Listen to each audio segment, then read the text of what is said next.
everyone. This is Derek from Classic Game Room, the host of CGR Undertow. Hey, it's the end of the year. You know what that means. Gotta do more of these lists. This list crap. And I'm here to announce that I will be doing, once again, the top 10 Wii U games of the year. It'll probably be out the first week or two of January. But I mean, I do that every year. I always do the top 10 of whatever the current Nintendo console is at the time. But last year I did something in addition to that. I did something new. I did my top 10 metal albums of the year. And when I did that video, I was surprised to find that a lot of you guys like metal too. People really seem to like that video. So we're gonna do another one. I'm here today to give you my top 10 metal albums of 2014. And before we start, I do want to clarify here that I'm not saying these are the best albums of 2014. I'm saying these are my favorite metal albums of 2014. And actually, 2014 was a really good year for metal, just really solid. A lot of albums that were very good but didn't quite make the cut. So honorable mentions to the new album from Castle I really enjoyed. It's called Under Siege. They're a doom band that also kind of mixes doom with heavy metal. So it's a really cool band, really old school sounding. Speaking of doom, the new Anguish album called Mountain is really good. And speaking of traditional heavy metal, the new Accept is really good. Sanctuary is back. They have a new album out that's really good. Ex Mortis. So even the new Arch Enemy. Talk about a comeback. I haven't been too into Arch Enemy, any of their new stuff in a long time. But their new one's actually pretty solid, and the new singer is more than capable. So yeah, solid year for metal, and those are the honorable mentions. And now, on with a countdown, baby! And we begin the list of my favorite albums of 2014 with an album that sounds like it could have come out in 1984. It's called You Are Here. It's by a band called High Spirits. Of course, I say band, but it's actually just one guy. It's a super talented guy, too. He's involved in a lot of different bands, a lot of different projects. But he puts out this classic sounding heavy metal under the band name High Spirits. And basically, it's like if you took a foundation of a new wave of British metal from the early 80s, but you added a little bit of that rock and roll swagger from like Scorpions and even very early Motley Crue before they got a little too glammy.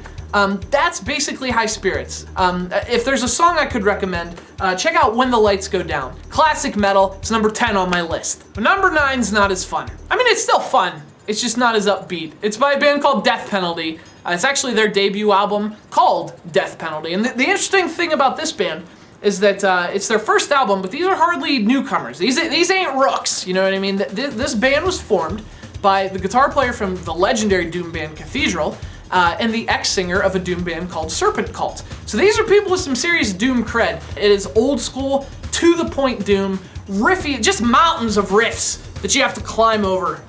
And you gladly do it, because it's so much fun. I mean, it's really good stuff. It's number 9, it's Death Penalty by Death Penalty. And with number 8, we're starting to pick up the pace a little bit, baby. This is from a band that I really enjoy. They're called Revocation. They just put out their latest album called Deathless. This is a really cool cover, by the way, but it's also a monster of an album. If you don't know Revocation, they're like a hybrid of thrash metal, but also with some death metal in there, and they're very technical, so it's really just punishing riffs that have like a technical edge. And I don't know, it's just really, to me, it's really fun music. I love to listen to Revocation in the summertime. In fact, you know what, for number 7, we better slow it back down. We better calm down. We're gonna do another doom album. Number 7 on our list is from an American band called Witch Mountain. It's their latest, called Mobile of Angels. And it's a great doom album. Again, really heavy, very, very riffy, huge riffs. But it's also kind of a sad album because, to me, the thing that always made Witch Mountain really stand out was their singer. Her name is Uta Plotkin, and for a long time, I've really considered her one of the best singers in metal, period. And unfortunately, she announced that she would be leaving the band after this album, so it's kind of their last with Uta Plotkin singing.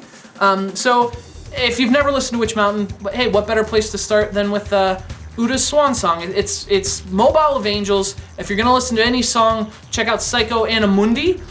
It's the opening track, and it'll give you an idea of what Witch Mountain's all about. Great album, and Uta, I will miss you. Come sing for me. We'll start our own band. Number 6 is another doom album with a female singer, only this one's got like a doom stoner type of vibe. It's a little more rock and roll. It's from the British band Black Moth. It's their latest, Condemned to Hope. And this album, more than any other release this year, just flat out rocks. This album just rocks. There are riffs that are just so catchy. And it's like, oh, here's this one awesome riff, and then they hammer you with another awesome riff. You know, it's really classic, really old school sounding metal, but again, with a very rock and roll swag. You want to listen to a fun, heavy rock album, Black Moth, Condemned to Hope. Those cats bring it. Which brings us to the top half of the list, the top 5 albums, which we start with another Doom album. And actually, this is another album like Black Moth that is just, it's Doom, but with a very rock and roll approach. It's just fun to listen to. And it's from a band called Bloody Hammers. The album is called Under Satan's Sun. I mean, you look at the cover and that tells you pretty much what this album's all about. It's that sort of Hammer movie, 60s horror, psychedelic culture wrapped up in like a Doom album, and it's just so much fun to listen to. Number 4 on our list is a band called Ghost Brigade. The album is called 4, One with the Storm. And it's actually kind of hard to describe their sound. They're kind of like half melodic death metal, but then half death doom metal, but also with like the depressive rock elements of Catatonia.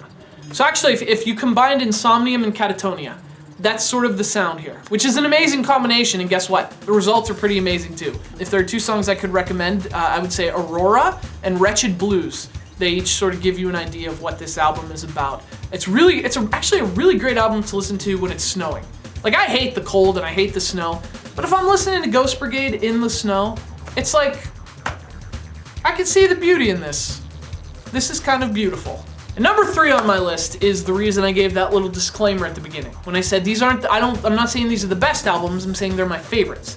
That's because this album at number 3 might upset a lot of people. It's the new album from a band that was long dormant and they're finally back, At the Gates, At War with Reality. And this is an album that a lot of people are gonna have as number 1 on their list, and I totally get it. I mean, it's At the Gates. It's one of the most legendary, influential metal bands of all time. And obviously, I have it at number 3. That means I like it a great deal. It's an amazing album. But the reason it's not higher is I do have a complaint about it, and that is that the whole thing kind of bleeds together. You know, as you're listening to it, there's not really a standout moment. But what's being repeated is an amazing melodic death metal album and a great comeback album. It's really nice to have them back. It's At the Gates, At War with Reality. Please don't be mad at me that I didn't put it higher. I really do like it. Now, number 2 is another melodic death metal album, but the difference between this one and the At the Gates record is that this one is not afraid to rip, and rip it does. This album shreds ridiculously hard. It's from a band called Mors Principium Est. It's their latest. It's called Dawn of the Fifth Era. And this record is an absolute monster. This is the kind of fast, up-tempo, just guitar-driven melodic death metal that I wanted to hear more of on the At the Gates, to be honest. Fortunately, Mors Principium Est delivered the shred on this thing. This thing is a beast to listen to. Songs to check out, I would say Monster in Me and God Has Fallen. I think those give you a good sampling of what the record sounds like. And believe me, this is an album that it's impossible to listen to on low. This is one where even if you have your headphones in and your ears are starting to hurt, you still turn it up for Dawn of the Fifth Era. Because this is shred and guitar harmonies just all over the place. This is what I want out of life. More guitar harmonies. Which brings us to number 1, my favorite metal album of the year. Can you guess what it is? I'll give you a hint. It's another melodic death metal album. And in fact, it's actually a very different melodic death metal album from Mors Principium Est. And it's also very different from At the Gates. This is a band that sort of has really, of all the bands of the last 10 years in this genre, I think this band has put the most original stamp on melodic death metal. They're from Finland. They are Insomnium. And their new album, Shadows of the Dying Sun. It's this very solemn, somber kind of melodic death metal. What Insomnium does is what I think all bands should do. Write good songs. If you write a song that I'll remember that. I'll remember your band more than if you just, oh, check out these blast beats, bro. Nobody cares, dude, because your songs suck. Insomnium does not write songs that suck. There are songs in this album that just the minute you hear them, you can't wait to hit repeat to hear that song again, which I think is the objective of any songwriter, and that's what Insomnium does so well. Examples, songs to check out: While We Sleep and Ephemeral. You will listen to those songs, you will headbang, and then you will air guitar to the amazing melodies, and they will be in your head for days, and then you can thank me in the comments. And so there they are. Those are my 10 favorite metal albums of the year. If you're a metal fan, I'd be very interested in seeing your favorite albums of the year down here in the comments. That's where that happens. And no, don't ask me about the new In Flames. I only wear this as a remembrance and a tribute to the past. In Flames died to me a long time ago. I don't want to talk about it.